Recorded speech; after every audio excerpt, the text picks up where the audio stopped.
tengo la impresión de que para el grueso de los cristianos evangélicos, esas fiestas pasan desapercibidas y sin embargo son parte de la historia. ¿Vos por qué consideras o qué le dirías a alguien que quiere aprender, pero considera que eso es como muy ajeno a su fe? Es decir, la pregunta es como, ¿qué tienen que ver esas fiestas con nosotros los cristianos hoy en día? Como John Truay, esas que hablamos siempre. Sí, cuando hablamos de fiestas a ese nivel, las fiestas, digamos que celebra el pueblo de Israel, el pueblo judío, siempre viene el tema de los judaizantes. Uh-huh. Y entonces cualquiera que hable de Yom Teruah, de Sukkot, de Pesach Uh-huh. y algunas otras fiestas que se mencionan en la Biblia, Uh-huh. se piensa que lo que se quiere es judaizar el pueblo cristiano o judaizar la fe. Sí. Y eso no es, el tema es un tema de conocimiento. Muchos en la iglesia no conocemos a profundidad el tema, por ejemplo, de la Pascua. Entonces, por tradición y por muchas cosas que hemos aprendido Uh-huh. de nuestro pasado quizás católico, entonces pensamos que la Pascua es una celebración de unos días antes de la muerte de Cristo y no entendemos que la Pascua se genera en el éxodo del pueblo judío Uh-huh. y que la Pascua era una celebración profética de lo que había de venir. Una sombra profética. Exacto. Pero vienen las fiestas, hay 3 fiestas que son de primavera y 3 fiestas que son de otoño. Entonces, son sombras proféticas, son fiestas que tienen que ver con eventos que iban o van a suceder. ¿Y por qué por qué le damos más importancia, por ejemplo, al día de San Valentín en la iglesia y se reparten? La misma Navidad, por ejemplo, que ya viene. La misma Navidad, bueno, ahora que estamos con el tema de la Navidad. Poner el árbol y decorar. Sí, celebrando una fecha de un nacimiento que no fue tal, o sea, que no fue tal en esa fecha. No es que estamos diciendo que Jesús no nació, no, Jesús nació.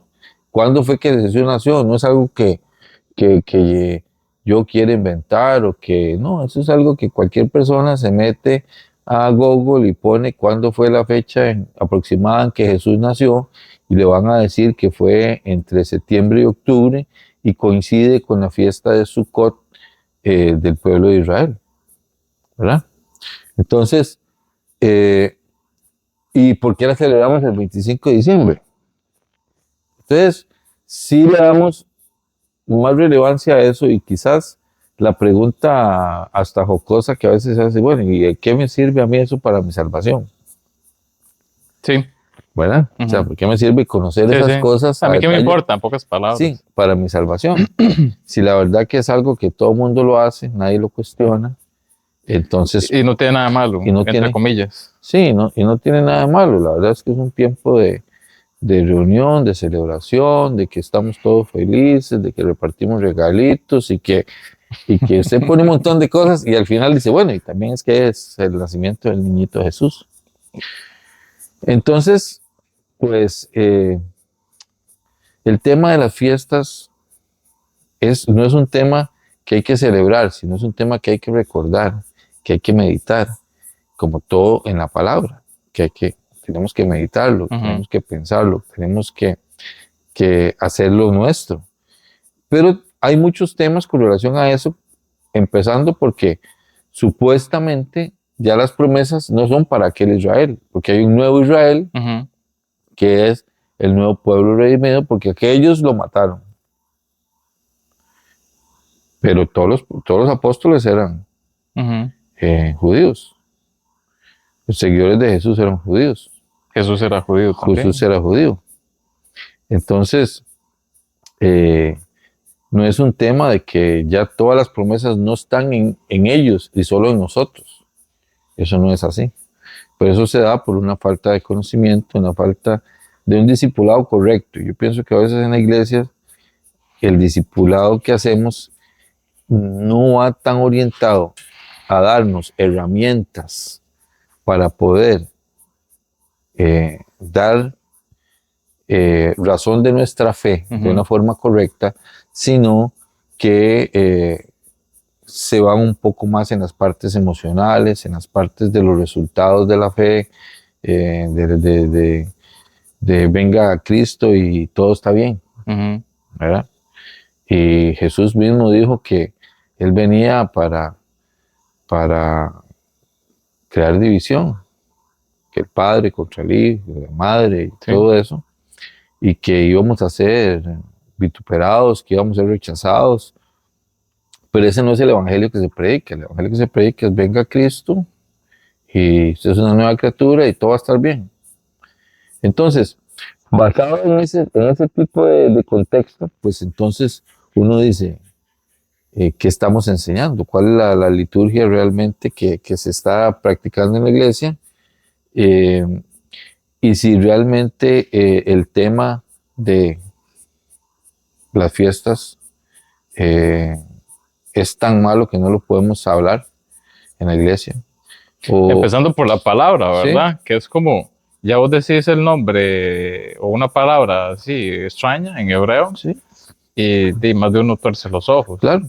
Y no es que estás tratando de traer algo nuevo ni nada, y tal vez desviándome un poco, pero yo pienso que el hecho de que esas fiestas quedaran designadas y sucedieran puede ser la manera de Dios de que nosotros tengamos esa chance de repasar de dónde venimos, quiénes somos y quién es Él. Bueno, y lo que ha hecho por su pueblo, ¿verdad?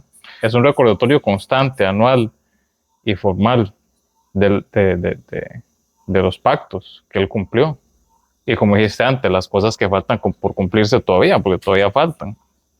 Sí, es interesante que Jesús sube al templo a celebrar una fiesta que no está en la Biblia. ¿Cómo así?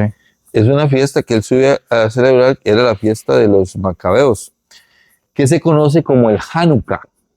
Okay. El Hanukkah no es bíblico. El Hanukkah es una efemeridad. Yo lo conozco como la Navidad judía, digamos. Es en mi ignorancia. Sí. El Hanukkah es cuando los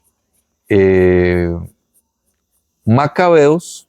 Pero con efemeridad te referís a... Es como decir un día festivo, como decir el 15 de septiembre. El Día de la Independencia. El Día de la Independencia. No, algo cultural, no religioso. Exactamente. Okay. Era una celebración que lo que estaban recordando era la rededicación del segundo templo de Jerusalén y la victoria de los macabeos, de los sacerdotes macabeos sobre los sirios.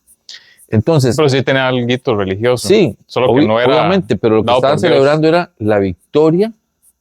El Hanukkah estaban celebrando la victoria sobre los sirios, como decir el 11 de abril de nosotros. Jesús fue y hizo esa celebración. O sea, que las efemeridades, los días festivos patrios, hay que celebrarlos. Okay. ¿Verdad? No como dicen algunas sectas, por ejemplo. Sí, entonces, ¿por qué? Porque Jesús mismo subió al templo a eso, en ese tiempo. Y entonces... Eso sí no lo sabía, ¿no? Sí, entonces, ¿qué quiere decir? Que las fiestas patrias son importantes. ¿Por qué? Porque eso es lo que nos da identidad también. Y eso es lo que vos decís. Estos otro tipo de fiestas, por ejemplo, si yo no entiendo algo, digamos, voy a decir muy sencillo. Si yo no entiendo que en la Pascua, en ese éxodo del pueblo de Israel, que era un pueblo, una multitud mixta, dice la palabra, iba representado gentiles, o sea, gente que no iban, que habían creído en el Dios de los israelitas y se habían venido con ellos cruzando el mar. O sea, que no habían nacido como tales, o sea, ¿Sí? no eran étnicamente judíos, ¿Sí? digamos. ¿Qué hicieron para poder en la Pascua? Matar el corderito, poner la sangre en los listeles de las puertas y después de ahí Cuando una vez mató al cordero, se lo comieron, vestidos rápidamente y se fueron. A la carrera. Eso era, ese cordero significaba a Jesús. Ujú. La sangre de que no murieran es porque esa sangre los protegió de la muerte física en ese momento y ahora la muerte espiritual, nosotros que nos da vida, ¿verdad? Y en esa multitud mixta íbamos usted y yo. Entonces, decir que eso no tiene ninguna relación conmigo hoy en día O que no tiene que ver con la salvación. o que no tiene que ver con la salvación, un evento tan importante y que Jesús mismo lo celebra. Jesús mismo lo celebra. Él no come la Pascua, como mucha gente piensa. Él no come la Pascua, porque la Pascua que él va a comer es cuando estemos en las fiestas del Cordero. Ahora, son temas que se debaten a nivel cristiano, ¿verdad? Ujú. Hay posturas, Ujú. pero es parte del conocimiento del ABC que nosotros debemos de tener. Y entonces, para mí es importante, para mí el pueblo cristiano, nosotros como seguidores y discípulos de Cristo, debemos no solo orar, perseverar, pero para mí la palabra dice que debemos de tener nuestro conocimiento, tenemos que adorar a Cristo con lo que aprendemos Ujú. y aprender lo correcto. Y esa es la verdad que nos habla la palabra, que nos va a hacer libres. Nos va a hacer libres de un montón de cosas, Sí. ¿verdad? Y eso nos va a ayudar a entender mejor nuestra salvación. Corríjame si me equivoco.